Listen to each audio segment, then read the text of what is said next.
அனைவருக்கும் வணக்கம். பரம்பொருளான இறைவனை அடைய அவனிடம் பக்தி செலுத்த பல வழிகள் உண்டு.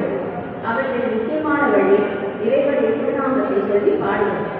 கலியுகத்தில் இறைவன் அருள் பெற நாமஸ்மரணம் ஒன்றே சிறந்த வழி.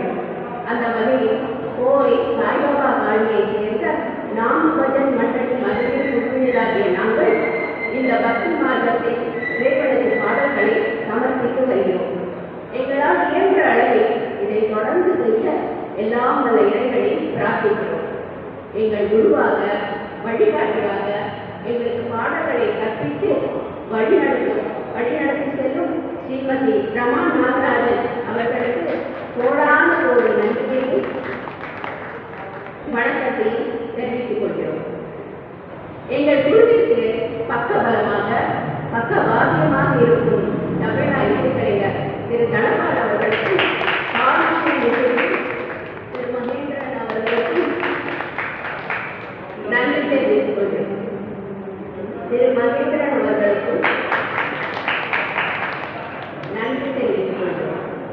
ஜெகத்குரு காஞ்சி காமகோடி பீடாதிபதி மகாபரிவாளின் ஆராதனை தினமான இன்று எங்களுக்கு இந்த அரிய வாய்ப்பளித்த காமாட்சியம்மன் கோவில் நிர்வாகத்தினருக்கும் ஸ்ரீகாரியம் ரமேஷ் மற்றும் ஸ்ரீமதி ஜெயந்தி ரமேஷ் அவர்களுக்கும் மனமார்ந்த நன்றியை தெரிவித்துள்ளோம். இப்பொழுது எங்கள் நாமபஜன் மண்டலியின்